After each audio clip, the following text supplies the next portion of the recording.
Hari ini luar biasa, Tuhan. Berjuang tanpa berusaha tidak akan membuktikan apapun kepada siapapun. Dalam Mazmur 34 ayat 14 berkata, jauhlah yang jahat dan lakukanlah yang baik, carilah perdamaian dan berusahalah mendapatkannya. Manusia sering mengalami banyak masalah dan jatuh dalam dosa karena keinginan membuktikan betapa hebatnya dia. Bapak Ibu yang dikasih oleh Tuhan, mari siang hari ini kita beribadah bersama-sama dengan penuh sukacita, antusias bagi Tuhan kita. Selamat beribadah, Tuhan Yesus memberkati. Shalom semuanya, apa kabar hari ini? Puji nama Tuhan. Mari saya mau mengajak kita semua untuk bangkit berdiri, kita mau satukan hati kita mau berdoa. Bapak yang baik, terima kasih Tuhan untuk pagi hari yang begitu indah ini Tuhan. Kami ada sebagai kami ada hari ini Tuhan, semua karena kebaikan-Mu, semua karena kemurahan-Mu Tuhan. Pasti kali kami mau beribadah kami Tuhan, Kau berkati dari awal tengah hingga akhir Tuhan. Biar semua menjadi sesuai dengan kehendak-Mu. Biar setiap pujian penyembahan yang pada mulut kami Tuhan boleh menjadi persembahan yang harum di hadapan-Mu. Terima kasih Tuhan, hanya di dalam nama Yesus kami berdoa dan mengucap syukur. Haleluya. Amin. Saya mau mengajak kita semua untuk merenungkan kebaikan Tuhan dalam hidup kita, sehingga Dia rela mati di atas kayu salib untuk mengganti setiap dosa kita. Dia relakan tubuhnya, nyawanya dan darahnya untuk setiap kita. Mereka sama-sama naikkan pujian.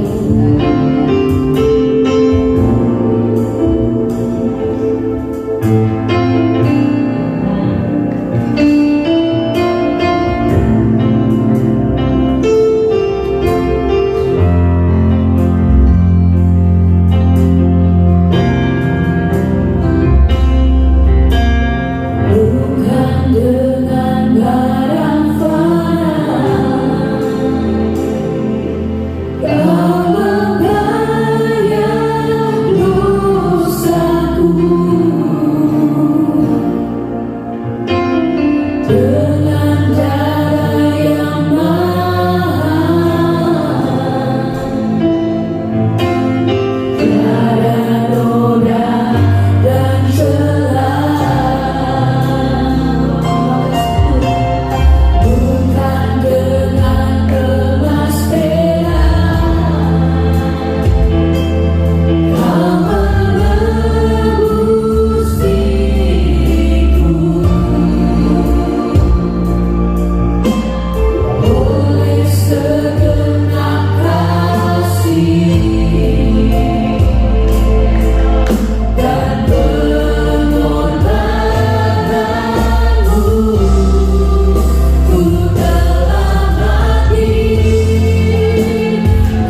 tidak ada yang bisa menurunkannya.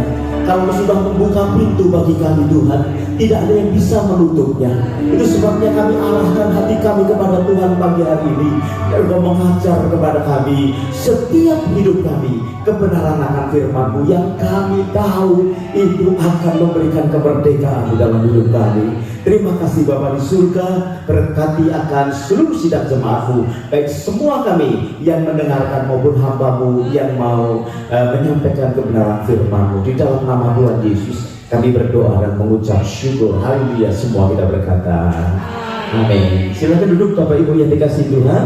Shalom, selamat pagi. Baik, kita beberapa seri ini kita akan membicarakan tentang berubah, kehidupan yang berubah. Katakan bersama dengan saya, berubah. Ya, karena itu yang dikehendaki Tuhan. Sejak awal daripada lagu yang disampaikan pada pagi hari ini, kita melihat hidup kita harus berubah, meninggalkan cara hidup yang lama, dan kita masuk kepada cara kehidupan yang baru. Bukankah itu yang diinginkan Tuhan di dalam kehidupan kita? Amin. Alright, mari kita akan melihat bersama-sama satu kisah yang menarik, seorang wanita yang hidupnya berubah. Bagi kemuliaan nama Tuhan, kita melihat di dalam kitab Kisah Para Rasul pasalnya yang ke-16, ayatnya yang ke-13 sampai ayatnya yang ke-15. Kisah Para Rasul pasal 16, ayatnya yang ke-13 sampai ayatnya yang ke-15. Kita melihat bersama-sama Paulus di Filipi. Pada suatu hari Sabat, kami keluar pintu gerbang kota. Kami menyusur tepi sungai dan menemukan tempat sembahyang Yahudi yang sudah kami duga ada di situ. Setelah duduk, kami berbicara kepada perempuan-perempuan yang ada berkumpul di situ. Seorang dari perempuan itu bernama Lydia, perhatikan, turut mendengarkan. Ia seorang penjual kain ungu dari kota Tiatira yang beribadah kepada Allah. Tuhan membuka hatinya sehingga, perhatikan, ia memperhatikan apa yang dikatakan oleh Paulus. 15, sesudah ia dibaptis bersama-sama dengan seisi rumahnya, ia mengajak kami, katanya, jika kamu berpendapat bahwa aku sungguh-sungguh percaya kepada Tuhan, marilah menumpang di rumahku. Ia mendesak sampai kami menerimanya. Pada waktu itu ketika orang-orang itu mau melakukan pelayanan kepada Tuhan, pelayanan yang sangat sederhana adalah membuka rumahnya untuk mengizinkan hamba Tuhan menginap di tempatnya. Bapak Ibu, ini sangat menarik sekali karena kita akan melihat beberapa hal. Latar belakang dari kisah ini, Paulus dan Silas ini melakukan tugas penginjilan dan melakukan tugas yang diberikan para rasul untuk menyampaikan hal-hal yang baik untuk jemaat-jemaat yang ada. Dia berjalan dari Pirgia, dari Galatia, dari Troas, Neapolis, sampai ke satu tempat namanya Filipi. Nah, di sini dia tinggal beberapa hari, ya. Dan pada hari Sabat dia menyusuri satu tempat yang dia duga ada tempat di mana mereka beribadah, seperti kita pada pagi hari ini. Dan memang betul, dia temukan satu tempat ibadah yang isinya para wanita. Memang wanita lebih rajin daripada pria, saudara. Kumpul ini wanita-wanita, mereka sedang beribadah. Di situ Paulus menyampaikan kebenaran firman Tuhan. Ada seorang pengusaha kain ungu di Tiatira namanya Lydia. Dia melihat dan dia mendengarkan dan dia memperhatikan dan dia melakukan apa yang disampaikan. Ini yang membuat hidup Lydia berubah.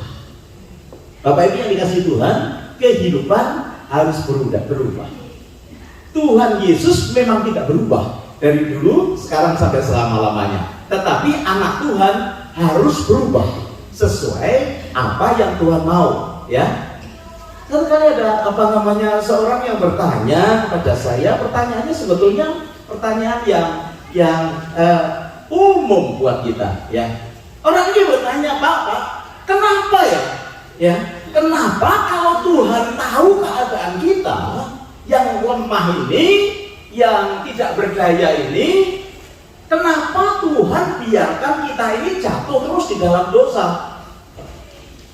Ya, Tuhan kan tahu kehidupan kita. Kenapa Tuhan izinkan kita ini jatuh dalam dosa. Kalau kita sudah dipilih sama Tuhan, kenapa kok tidak dihindarkan gitu loh dari dosa?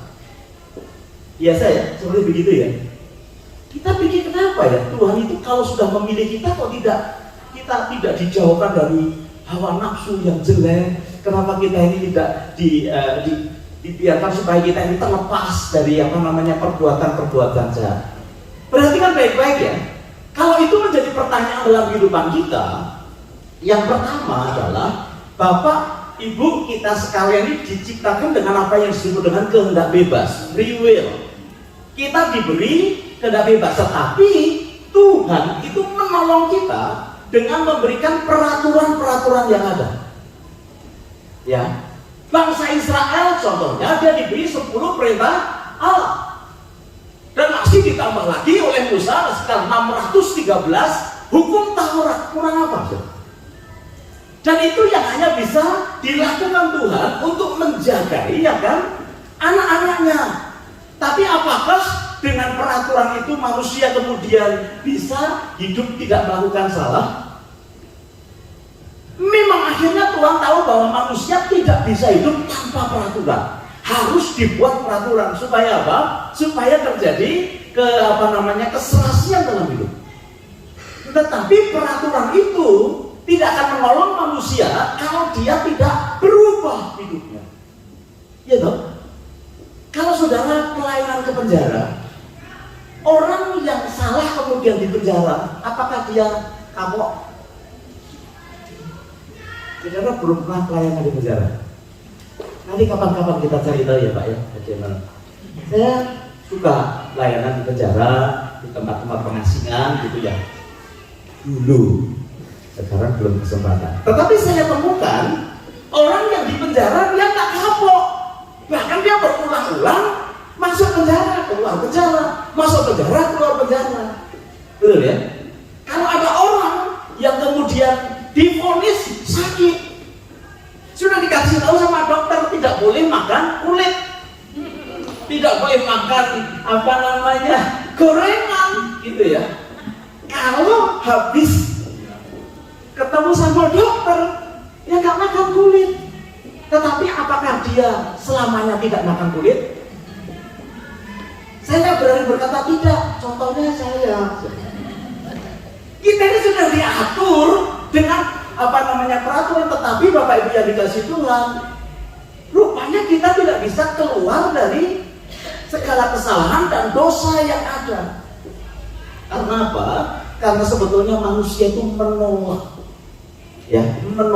akan peraturan Tuhan sehingga imannya menjadi jatuh. Nah, kita nanti akan belajar bagaimana supaya kita ini berubah, bertumbuh di dalamnya. Ya. Terus kemudian si anak muda ini bertanya, loh Pak, kalau begitu kita harus tahu dong rencana Tuhan dalam hidup kita. Kok saya ini dikasih tahu aja Tuhan tuh maunya apa, pasti saya akan taat. Ada yang berkata begini, sampai hari ini cari kehendak Tuhan dalam hidup kita susah. Terus kita berkata, seandainya aku tahu nih rencana Tuhan dalam hidupku, sudah diajari juga nggak ngerti saudara. Seandainya aku tahu nih rencana Tuhan dalam hidupku, pasti aku taat. Gitu, ya. Nanti aku punya rencana kepadamu, aku akan menjadi seorang konglomerat. Misalnya gitu, kita jaminin ya. Misalnya seperti begitu, kira-kira dia bisa taat nggak? Hah? Ya, kita pikir seperti itu, tapi tidak. Contohnya bangsa Israel sudah dikasih tahu dia akan dibawa ke tempat yang penuh berisi apa?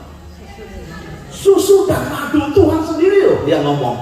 Susu ada di sana, madu ada di sana. Tapi dia tak ada kepada Tuhan. Nggak taat. Karena manusia itu pada prinsipnya memiliki free will, bukan robot, sehingga dia harus berusaha untuk menjadi berubah sesuai dengan apa yang Tuhan mau di dalam hidupnya.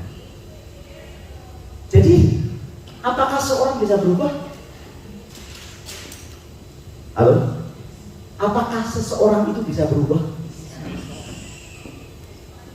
Siapa yang bisa berubah? Hah? Kita nggak bisa bisa mengubah orang lain.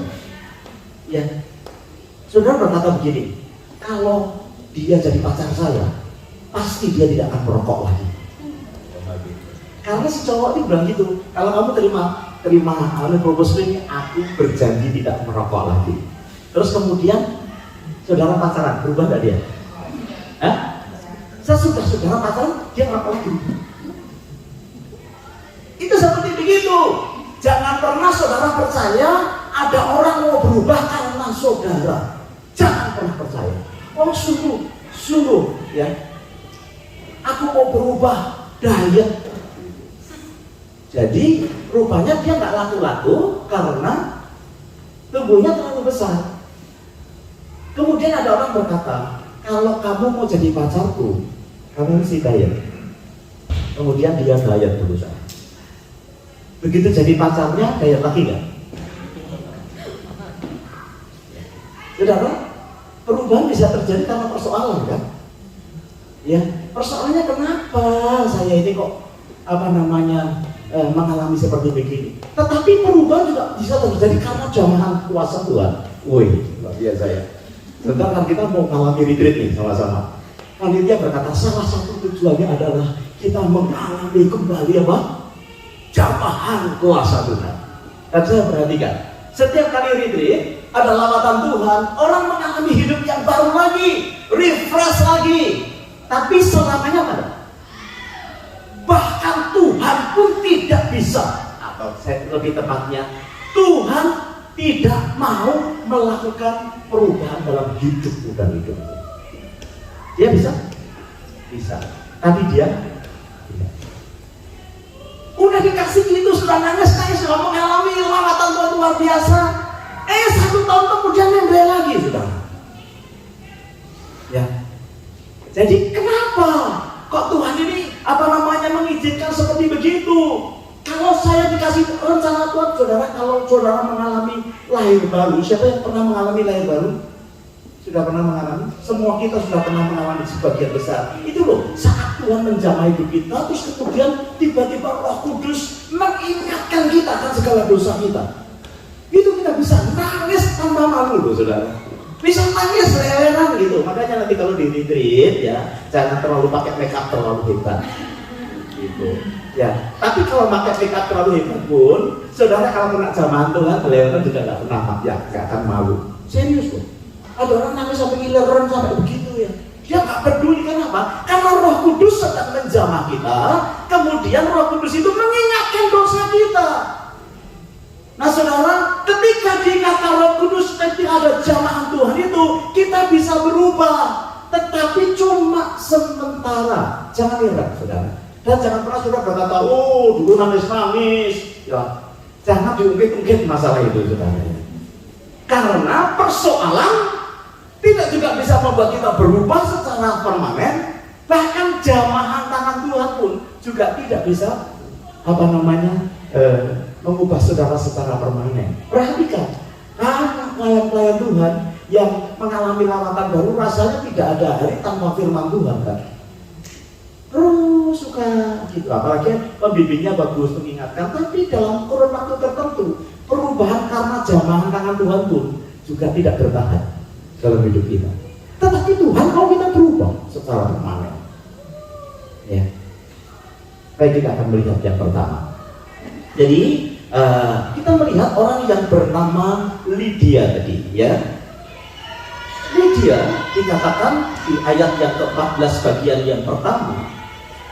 Ayat yang 14, seorang dari perempuan itu yang bernama Lydia turut mendengarkan. Karena ada tiga hal yang bisa menjadi syarat kalau kita ini berubah. Yang pertama, mau mendengarkan firman. Yang kedua, mau memperhatikan firman.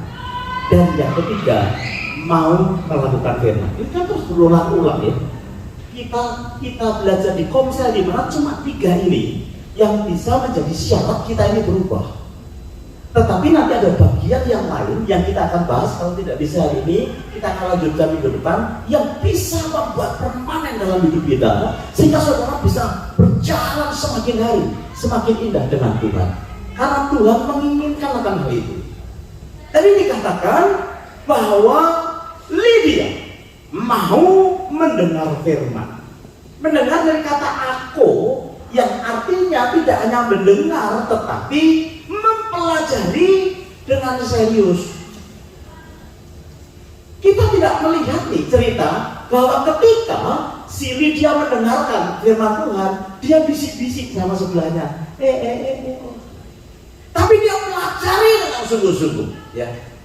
Kita tidak melihat bahwa Lydia ketika dia mendengarkan Paulus berbicara, ngantuk-ngantuk. Ya.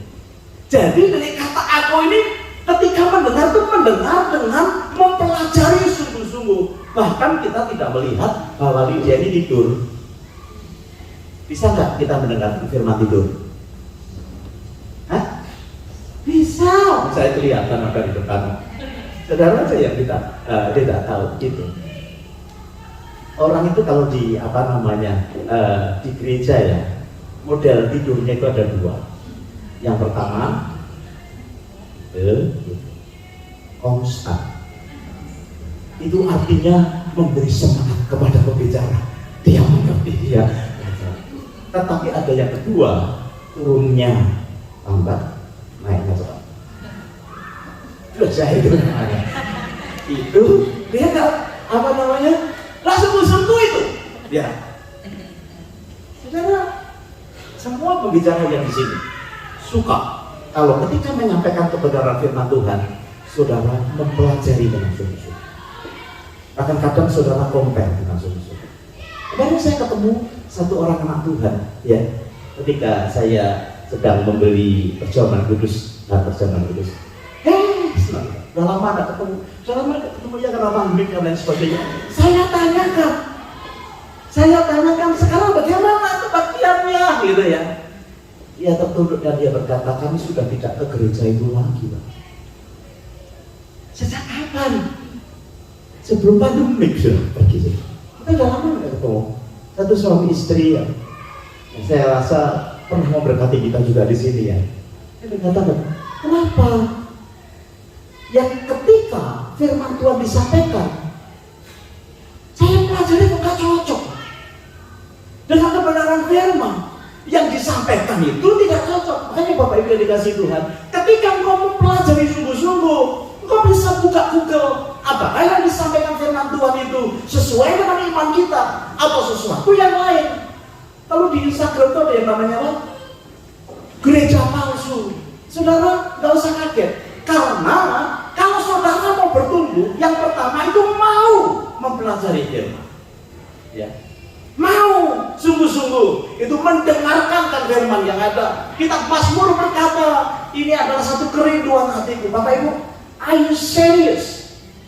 Mendengarkan firman itu adalah sesuatu yang perlu serius. Saudara kalau datang ke gereja, kita cuma 1 jam nih, kita ini serius. Paksa ngomong sama dirimu, aku mau dengarkan firman, aku mau pelajari. Itu syarat pertama. Bapak Ibu akan mengalami satu perubahan. Lydia, ketika ada suara hamba Tuhan menyampaikan kebenaran firman Tuhan, dia sungguh-sungguh mempelajari. Dia dengar. Ya. Amin. Yang kedua, tadi dikatakan kalau kita mau atau syarat untuk kita bisa bertumbuh itu tidak hanya mendengar tetapi juga memperhatikan. Nah Bapak Ibu yang dikasih Tuhan, arti kata memperhatikan itu juga dalam pengertian itu bisa menerima, bisa diterima. Ya. Memperhatikan itu bukan mengamati saja. Oh gitu ya. Oh itu namanya Pak Petrus gitu. Iya ya. Tinggi juga ya orangnya ya. Ada orang yang ada satu jemaat kita, dia berkata selama 1 tahun saya kebaktian di gereja ini, ya. Saya perhatikan kebaktiannya setahun. Saya perhatikan pelayan-pelayan Tuhan. Setahun untung yang diperhatikan itu setia. Ya, sampai akhirnya melayani Tuhan. Saudara kalau gereja jangan memperhatikan seperti begitu. Yang diperhatikan itu adalah apa yang sungguh-sungguh disampaikan di dalam kehidupan kita. Fokus kepada apa yang disampaikan. Teliti di dalam apa yang didengarkan. kemudian tidak hanya seperti begitu, tetapi menerima dalam hati. Nah, yang ini kita yang tidak bisa mengukur, saudara. Firman Tuhan itu akan membuat kita bertumbuh kalau kita terima di dalam hati. Hebat ya. Karena ini pekerjaan Roh Kudus yang luar biasa. Pendeta nggak akan pernah bisa mengubah hidup saudara. Ya, bahkan pasangan saudara tidak akan pernah bisa mengubah hidup saudara. Bahkan Tuhan tidak mau mengubah hidup saudara kecuali kamu mau bekerja sama dengan Dia. Ya, jangan salahkan Tuhan kalau hidup kita nggak berubah. Kok gua begini terus sih? Bukan salah Tuhan, Dia sudah kasih aturannya, Dia kasih akan firman-Nya, Dia kasih akan apa yang kita kerjakan, tetapi kita ini stuck, saudara. Terus saja di situ, sehingga tidak mengalami perubahan. Kalau saudara berubah, saudara akan berbuah. 30 kali lipat, 60 kali lipat, 100 kali lipat. Saya harap kita ini excited untuk berubah, Bapak Ibu. Ya. Kalau tidak akan pernah mengalami sesuatu yang indah di dalam kehidupan kita. Ya. Nah, saudara yang dikasih Tuhan, itu sebabnya kita ini harus dengan sungguh-sungguh mendengarkan atau fokus kepada setiap firman yang disampaikan dalam hidup kita dan kemudian menerima di dalam hati. Saudara, kalau saudara terima firman apapun, ya, explanation-nya bisa berbeda.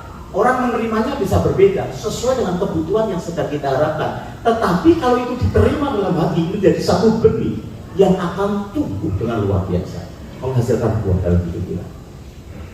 Amin. Yang pertama, mau mendengarkan serius. Yang kedua, mau menerima dengan serius atau memperhatikan dengan serius. Dan yang ketiga adalah mau melakukan. Jadi ini sudah diulang-ulang, tapi saya mau melihat nih apa yang dialami oleh Lydia ini juga bisa dialami di dalam kehidupan kita. Lydia melakukan di bagian ayatnya yang ke-15, dia sampai memanggil akan Paulus dan teman-temannya. Kalau kamu tahu bahwa aku ini sudah berubah, mari dong lihat dong, ya, nginap di rumahku dan didesak terus, saudara. Jadi akhirnya si Lydia ini, dia seorang pengusaha. Dia seorang yang sebetulnya tidak punya kebutuhan soal finansial, tetapi ketika dia mengalami jamahan Tuhan melalui pemberitaan firman, dia melakukan. Tadi saya katakan zaman itu hal yang paling mudah melakukan pelayanan pekerjaan Tuhan adalah membuka rumahnya untuk menginap anak-anak Tuhan. Dan dia berkata, aku dasar Tuhan supaya kamu tinggal di rumahku. Nah, Bapak Ibu yang dikasih Tuhan, ini adalah sesuatu penerapan firman Tuhan, cara yang praktis untuk saudara dan saya melakukan akan kehendak Tuhan dalam kehidupan kita. Mau mendengar, mau memperhatikan, menyimpan di dalam hati firman Tuhan, kemudian mulai melakukan. Nah, ini sesuatu yang indah supaya kita mengalami perubahan. Jadi saya katakan ada 3 macam perubahan. Yang pertama, perubahan karena masalah. Nah, kita bersyukur Tuhan kasih kepada kita ini satu persoalan atau satu masalah di dalam kehidupan kita. Tetapi kitab Amsal berkata seperti ini, orang itu kalau bebal, dia nggak tahu rencana itu.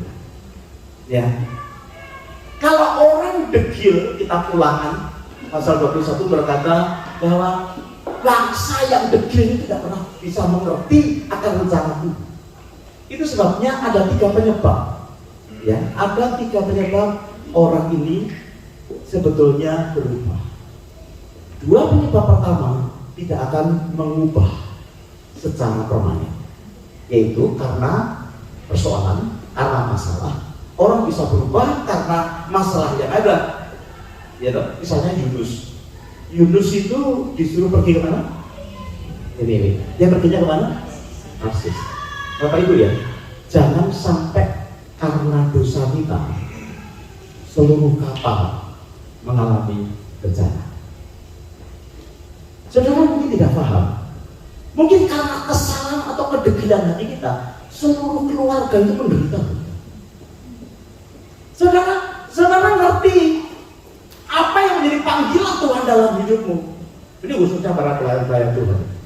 Dulu saya tidak ingin jadi pendeta, tidak ingin. Saya sekolah tinggi-tinggi, supaya saya jadi seorang pengusaha. Kamar saya kasih karton gambar uang. Karena saya belajar dari Yakub, betul ya?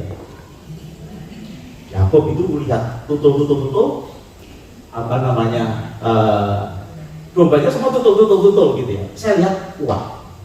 Saya mau jadi pengusaha karena saya akan melayani Tuhan dengan uang saya. Skyline hero. Iya dong. Jadi pendeta itu kan cuma gini, apa impactnya? Saya tak pernah tahu. Tapi kalau saya kaya, saya punya uang, kemudian saya cinta sama Tuhan, kemudian saya pakai uang saya untuk melayani, kan bagus. Halo? Siapa yang mau jadi pengusaha, sukses, kemudian melayani pekerjaan Tuhan dengan hartanya? Katakan begitu. Tapi apakah itu panggilan Tuhan dalam hidup kita? Yunus disuruh pergi ke Niniwe, tetapi dia perginya ke Tarsis. Seluruh kapal mengalami saudara bencana. Untung saya tahu bahwa Tuhan itu panggil hidup saya. Ya, saya tahu persis. Saya ada kerinduan di dalam hati, tetapi saya gengsi. Saya mau cari uang sebanyak-banyak supaya bisa melayani pekerjaan Tuhan melalui uang saya. Bagus kan? Cita-cita kan? Tetapi itu bukan kehendak Tuhan di dalam hidup saya. Adik saya persis mengalami hal yang sama. Kami dipanggil pada tahun yang sama melayani Tuhan, tetapi saya berkata yes Lord. Adik saya berkata no Lord, karena punya cara yang sama. Kami bukan dari keluarga yang cukup. Kami cinta Tuhan, makanya kami ingin punya uang banyak dan melayani pekerjaan Tuhan. Bagus ya? Tetapi saya tahu panggilan saya. Saya berkata, nggak pakai uang pun juga nggak apa-apa, pakai dengkul juga nggak apa-apa kalau itu panggilan Tuhan. Tapi adik saya ngotot Tuhan, nggak mau. Dia sekolah akuntansi, dia jadi seorang akuntan yang baik, ya. Dia mau punya uang banyak untuk support pelayanan. Langsung sakit sudah. Kepalanya dibentur-benturkan tembok kalau lagi kumat. Mari ya saudara, sampai masuk ICU. Semoga ini didengar sama dia. Saya ingatkan. Ya sudah dalam tahap yang dokter nggak bisa berbuat apa-apa. Karena tidak ketemu akan penyakitnya. Sampai suatu kali Tuhan berkata, pulang atau melayani aku. Bagus ya. Untung dia berkata, aku mau melayani. Kalau enggak sudah innalillahi. Karena dia mau sendiri. Aku sudah ditawari sama Tuhan pulang. Atau aku pikir aku belum berbuat apa-apa, ya syukurlah. Dia balik kemudian sekarang jadi hamba Tuhan. Ya, menurut saya nggak kaya sekali seperti cita-citanya. Dia mirip kayak saya. Ya. Pokoknya bisa memberi orang butuh, bisa dibantu dan lain-lain. Tapi tidak seperti cita-cita kita dulu. Ya. Bapak ini dikasih Tuhan, panggilan itu yang membuat kita ini bisa kuat di dalam Tuhan. Tetapi bukan karena persoalan. Yunus mengalami persoalan. Dan orang yang berubah karena persoalan, tadi saya sampaikan kepada saudara, perubahannya cuma sementara. Kenapa dia berubah? Karena terus diancam sama istrinya. Kalau kamu ya tidak begini, maka kamu akan begitu. Yang kita takut, saudara. Siapa ada suami berani sama istri? Saya rasa di sini semua suami takut sama istri. Takutnya itu karena saya, betul ya Pak Iwan? Ini kayaknya nggak rela gitu saya berkata. Ya kalau kita diancam kita nggak mengalami perubahan. Begitu apa namanya semuanya baik ya kita nyuri-nyuri. Lebih baik minta maaf daripada minta izin katanya begitu. Hanya kan yang laki-laki tidak minta izin kepada suami, tapi ternyata sorry gitu ya. Istri yang baik selalu tarik oke dan lain sebagainya. Bapak itu yang dikasih Tuhan, kalau perubahan karena masalah itu tidak menjadi permanen, cuma di bibir saja. Gimana? Di bibir itu. Kalau saudara punya persoalan dan itu menjadikan saudara berubah, itu cuma di bibir saja. Tuhan tahu. Sedalamnya hati kita ini Tuhan. Ya kenapa sih Kalau masih diizinkan, Tuhan itu mau menguji kok kehidupan kita. Apakah saudara dan saya itu mempunyai iman kepada Dia? Persoalan yang kedua, atau penyebab yang kedua saudara ini bisa berubah, itu adalah karena tadi terjamah dengan Tuhan. Jadi 80% semua kita mengalami, saudara. Saya ketika tahun 1982 dijamah hidup saya kepada Tuhan oleh Tuhan, saya berkata, yang lain tuh kayaknya udah tidak ada artinya. Pacaran tidak berarti. Kayaknya cuma saya sama Tuhan saja. Mantap sudah. Cintanya kepada Tuhan sungguh-sungguh. Pokoknya yang lain itu adalah mirip Paulus, sudah kuanggap sampah. Jadi kamu pernah alami gitu enggak? Semua kuanggap sampah. Hanya aku udah bangga. Ini pengalaman dijamah oleh Tuhan. Karena memang Tuhan itu memberikan Roh Kudus untuk mengingatkan hidup kita. Roh Kudus disediakan untuk menuntun langkah kita. Itu yang dikerjakan sama Roh Kudus. Semua orang yang dipilihnya diberi pengalaman seperti begini. Ya, kita sadar akan kesalahan kita. Kita diberi kelemah lembutan dalam hidup kita. Orang yang dijamah Tuhan ya kasar, bisa pulang, bisa ngomong sama istrinya, I love you, sayang. Kalau dijamah, itu betul tuh. Ada konferensi laki-laki, saudara ya, namanya Men Fellowship ya. Apa sih? Pria sejati. Pria-pria yang garang-garang dijamah sama Tuhan. Gitu. Pulang bisa datangi istrinya. I love you, gini. Malah ngaku gua punya selingkuhan. Jadi ngamuk saudara. Rame gitu. Terus kan, Bapak, saya sudah jadi lembut, Bapak kok istri saya malah marah. Ya tangisnya loh ya. Pulang dari gitu langsung ngaku selingkuhan saya ada 2, 3, 4 dia ngamuk istrinya saudara ya. Saudara, memang kalau dijamah Tuhan itu Roh Kudus kayaknya memberikan kekuatan kita untuk mengalami apa saja, berani mengaku dosa dan lain sebagainya. Tetapi itu juga sebetulnya kalau dalam 2 Korintus pasal yang ketiga dikatakan ketika Roh Kudus menjamah kita itu hanya membuka selubung mata kita untuk kita melihat bahwa hidup kita ini di dalam dosa. Banyak orang selubungnya nggak dibuka kan, jadi berbuat salah masih tetap mengaku dirinya benar. Tetapi kalau dijamah oleh Tuhan, selubungnya itu dibuka sehingga kita sadar akan dosa kita. Nah ini berubah karena jamahan tangan kasih Tuhan. Tetapi rupanya itu juga hanya merupakan satu anugerah yang kita bisa nikmati, tetapi tidak akan pernah mengubah akan kehidupan kita. Sebetulnya Roh Kudus itu sudah begitu luar biasa, selalu saja. Ya, tadi kan dikatakan aku ingin melakukan kehidupan yang baru. Roh Kudus itu mengingatkan kepada kita khususnya melalui hati nurani. Kalau saudara sudah pernah dijamah oleh Roh Kudus selalu berbicara dalam hati nurani kita. Jangan diambil, itu milik orang lain. Pernah saudara mau mengambil milik orang lain, ada suara seperti itu di hati nurani? Pernah saudara ketika mau berbuat dosa atau saudara mau melakukan kejahatan, kemudian Roh Kudus berkata jangan melakukan itu. Itu fungsinya Roh Kudus dalam kehidupan kita.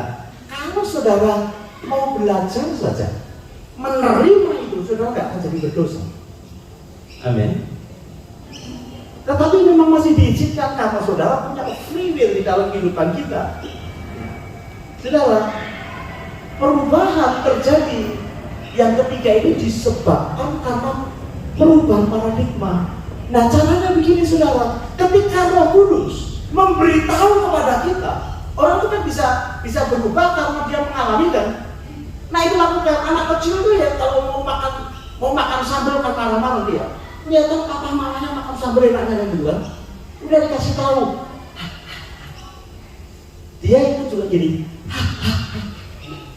tapi dia tahu pedes nggak?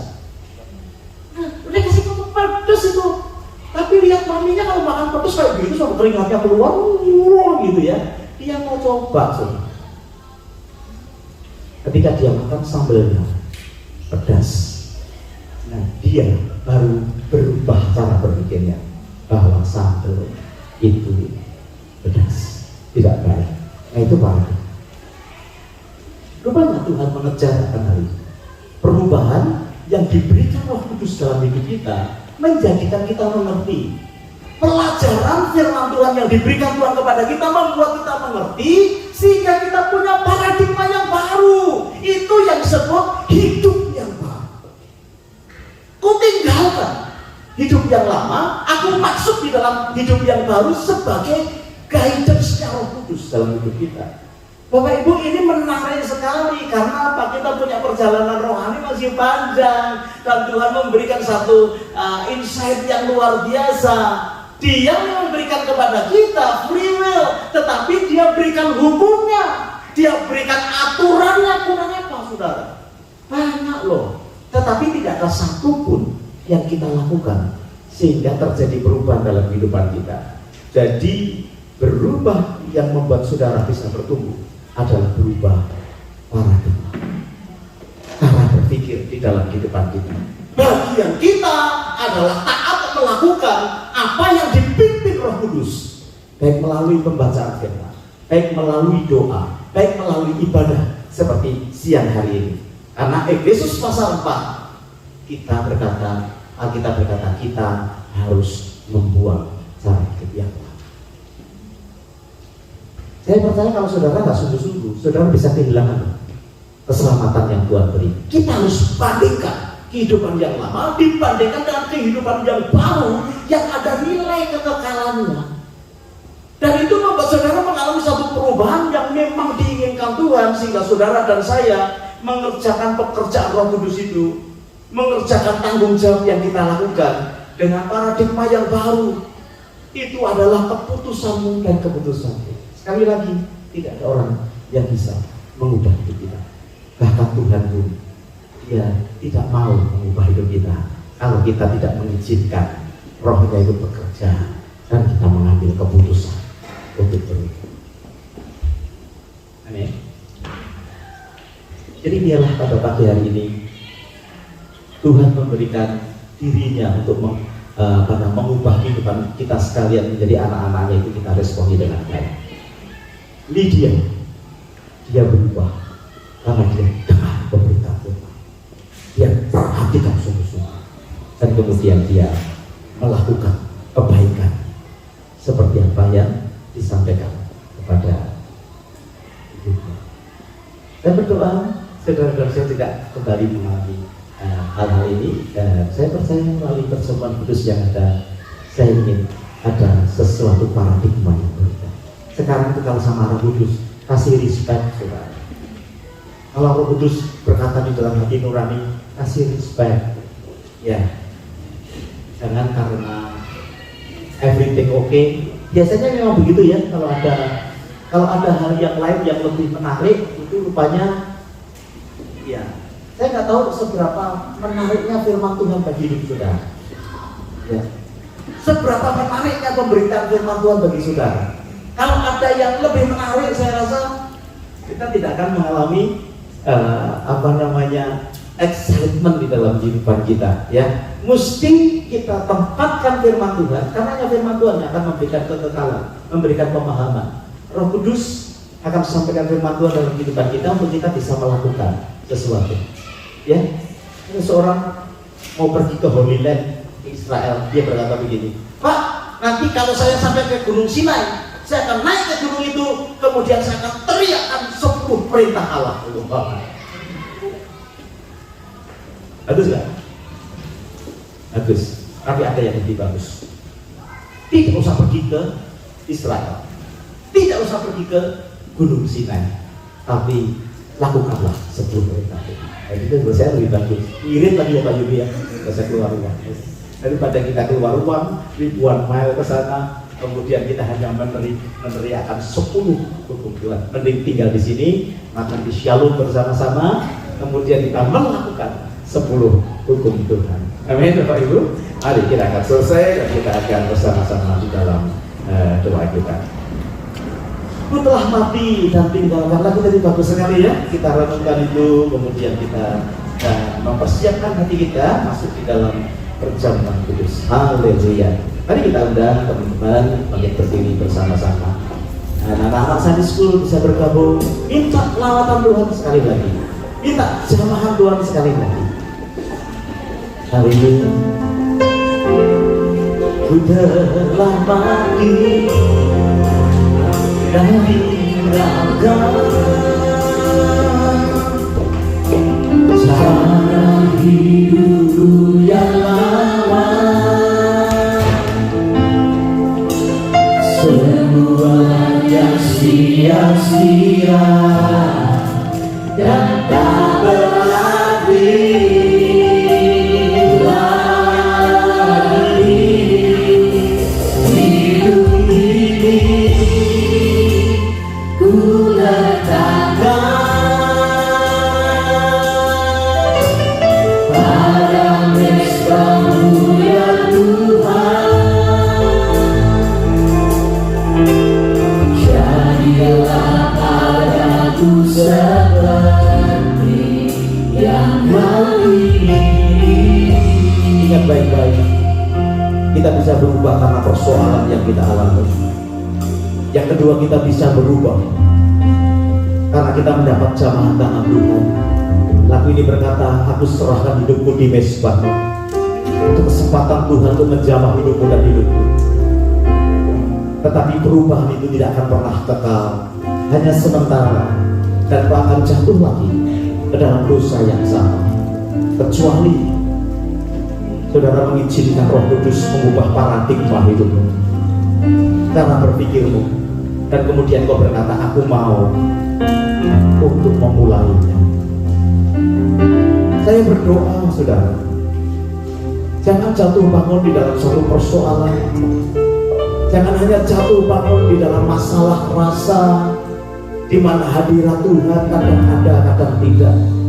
Tapi berubahlah dengan cara paradigma yang baru, bahwa engkau perlu firman Tuhan. Engkau perlu akan kehendak Tuhan dalam hidupmu.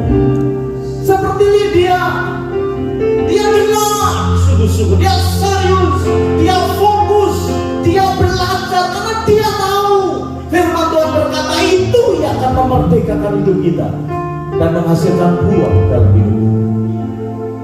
Berubah di dalam cara paradigma. Rumah tanggamu akan berubah kalau Roh Kudus mengubah paradigma hidupmu untuk menghadapkan keluarga kepada Tuhan.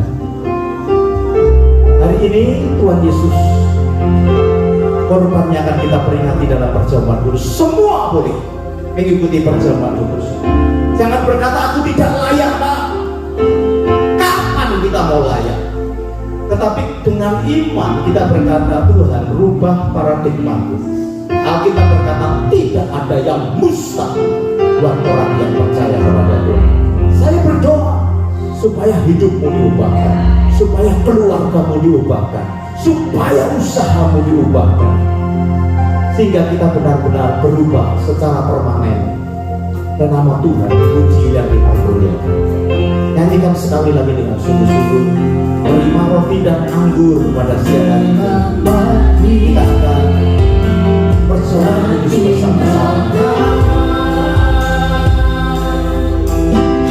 Cara hidupku yang lama, semuanya sia-sia dan tak berarti lagi. Hidup ini bagaimana sungguh-sungguh pada pagi hari ini, datang dengan sikap hati yang benar di hadapan Tuhan. Haleluya, terima kasih Tuhan. Jadilah padaku seperti, mari dengan sungguh-sungguh katakan, ku telah mati dan dikatakan, ku telah mati dan dikatakan,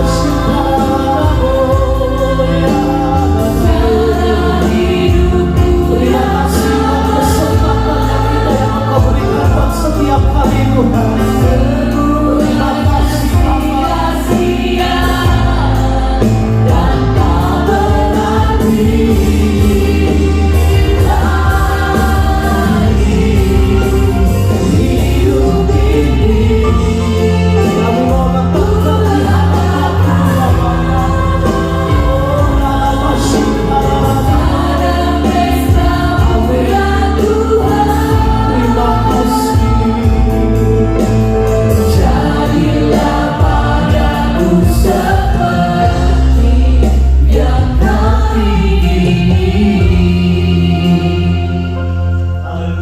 Firman Tuhan berkata, jadi barang siapa dengan cara yang tidak layak makan roti atau minum cawan Tuhan, ia berdosa terhadap tubuh dan darah Tuhan. Mari Bapak Ibu dengan sikap hati yang benar di hadapan Tuhan, dengan kesungguhan hati kita di hadapan Tuhan, kita datang menghampiri Tuhan. Terima kasih Bapak buat pagi ini Tuhan. Terima kasih kalau Tuhan masih memberikan kami kesempatan untuk bisa bersatu dengan tubuh dan darah-Mu ya Bapak. Bukan karena kuat dan gagah kami, tapi semua karena kebaikan Tuhan.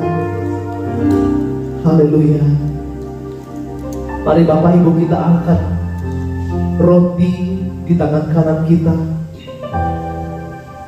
Mari kita sama-sama mendengarkan firman Tuhan.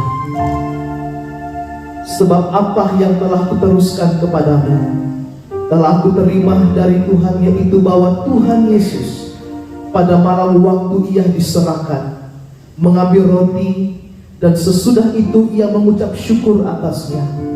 Ia memecah-mecahkannya dan berkata, inilah tubuhku yang diserahkan bagi kamu, perbuatlah ini menjadi peringatan akan aku. Mari kita makan tubuh Tuhan Yesus dalam nama Tuhan Yesus.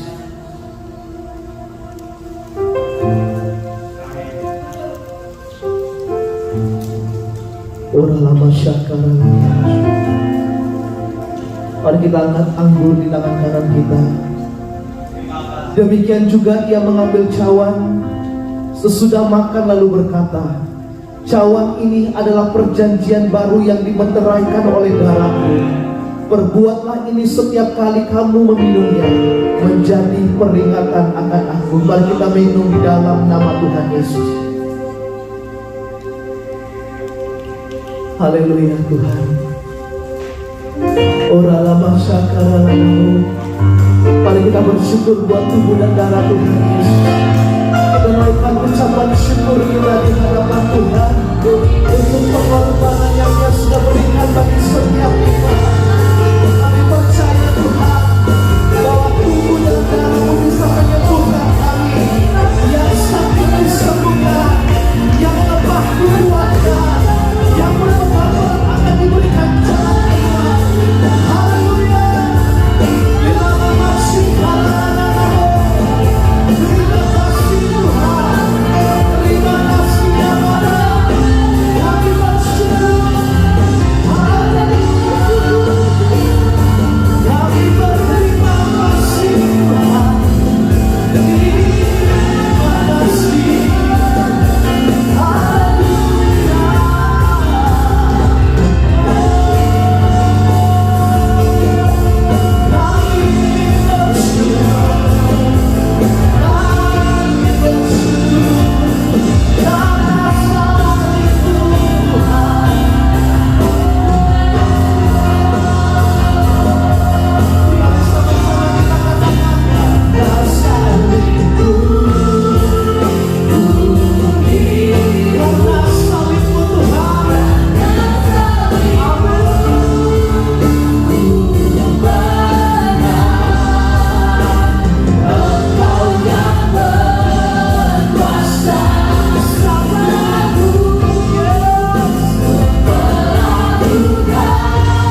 ini kita mau berdoa bersama-sama di hadapan Tuhan untuk setiap umat-umat Tuhan yang berjuang untuk tetap tinggal di Australia.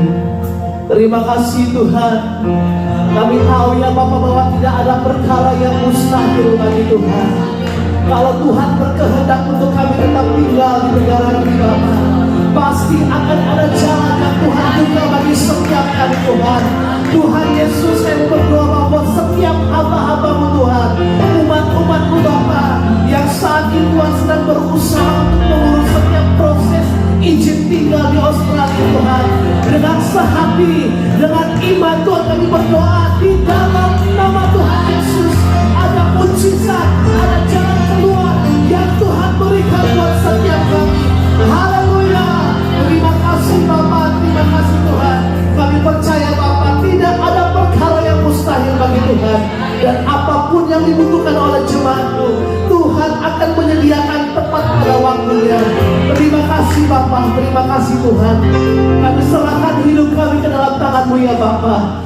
Jangan kehendak kami yang jadi ya Tuhan, tapi biarlah kehendak-Mu yang nyata, yang jadi atas hidup kami Bapa. Haleluya Tuhan. Terima kasih Bapa, terima kasih Tuhan. Kami bersyukur buat kebaikan-Mu ya Bapa. Haleluya. Mari sama-sama kita katakan di hadapan Tuhan.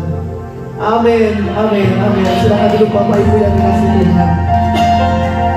Saya serahkan kepada hamba-Nya yang bertugas. Haleluya, kita sudah sampai ke tahap terakhir persiapan yang ada. Kita bersyukur kita targetkan 80 orang untuk bisa masuk ke tempat itu, dan menurut saya sudah lebih daripada 80 ya. 83 ya, tapi ini masih punya 1 hari. Bapak Ibu yang mau mendaftar silahkan. Tempatnya di Apollo Resort atau Pacific Garden ya. Pembayaran juga selesai hari ini. Bawa guling sendiri-sendiri. Kalau nggak ada yang tidur nggak bisa bawa guling, bawa aja, nggak usah malu. Karena 3 hari, kalau saudara 3 hari nggak bisa tidur, repot saudara ya. Bawa guling sendiri boleh, bawa selimut sendiri boleh ya. Kemudian kita juga bersyukur bagi saudara yang kesulitan transportasi, tolong menghubungi segera supaya kita bisa diatur. Tapi so far sih saya melihat semua sudah tercover. Ada 1 mobil yang dipinjamkan oleh gereja juga dengan kapasitas 10 passenger juga sudah terisi dengan baik, dan kita bersyukur ya. Saya rasa sampai sekarang tidak ada masalah untuk transportasi. Kalau saudara mau berangkat bersama-sama, itu hari Jumat kita kumpul di sini jam 10 pagi ya. Sama-sama berjalan ke sana ya. Yang bersama dengan mobil gereja juga saya minta jam 10 sampai sini ya. Jadi kita bisa berangkat bersama-sama. Ada pertanyaan? Ada, yakin? Suruh bawa sabun sendiri?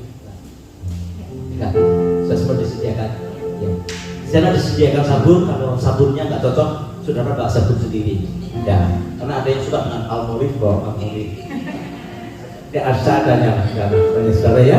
Jadi kita bisa sama-sama menikmati akan rindu kita. Mari berdiri bersama-sama. Haleluya. Kita berdoa, kita selesai. Bapa surgawi, tumpangkan tangan mata setiap kami.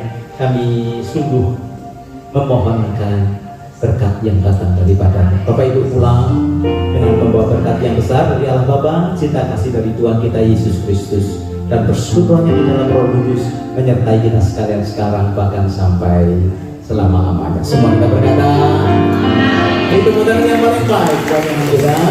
Selamat siang, Tuhan Yesus memberkati kita sekalian. Haleluya.